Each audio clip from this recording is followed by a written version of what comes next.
And में मेरे से सिर्फ गलती ये हो गई कि 9 मई तक मैंने वेट किया। जिस दिन परवेज इलाही साहब को इन्होंने सदर बनाया था, मैंने इस्तीफा लिख के भेज दिया था। तो शुक्र है कि मैं इसमें इन्वॉल्व नहीं था 9 मई के इंसिडेंट में, नहीं तो मैं खुद गिरफ्तारी दे देता।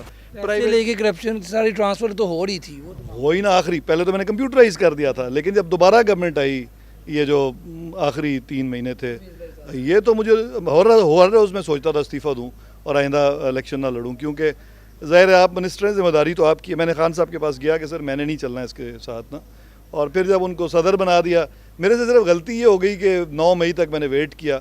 जिस दिन परवेज इलाही साहब को इन्होंने सदर बनाया था, मैंने इस्तीफा लिख के भेज दिया था जमाल अंसारी साहब को, जो पार्टी के हमारे चीफ इलेक्शन कमिश्नर थे, और खान साहब को भी एक कॉपी भेज दी।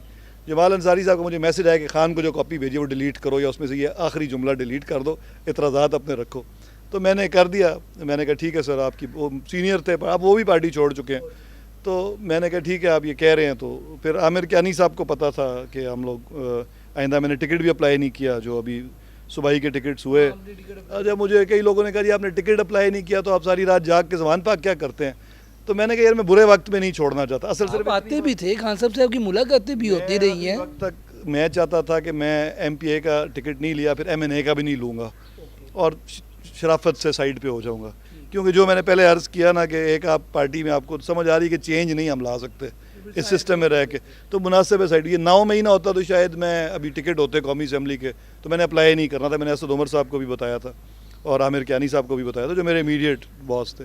खान साहब ने मुझे इंसिस्ट किया कि क्यों नहीं तुमने टिकट लिया सुबाई का, बल्कि डांटा।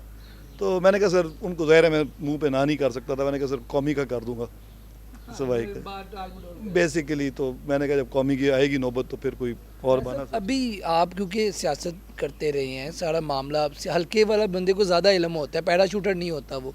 ये सारा मामले में जो लोग छोड़ के गए हैं और छोड़ के जाने के बाद उन्होंने एक ऐसी धुआंधार प्रेस कॉन्फ्रेंस करके इंकशाफात की बौछार कर दी।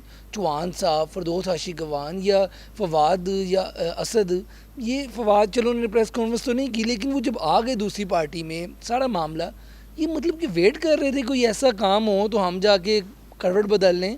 क्या किया गया इन्होंने, कुछ समझ? देखिए हमारा ना पॉलिटिकल सिस्टम में प्रॉब्लम तो है कि आपको अगर पार्टी से इख्तलाफ हो तो एक ही हाल होता है, पार्टी छोड़ें, और आपने सियासत करनी है तो लोग लोटा तो खैर उसको कहते हैं जो ड्यूरिंग टर्म छोड़ देता है।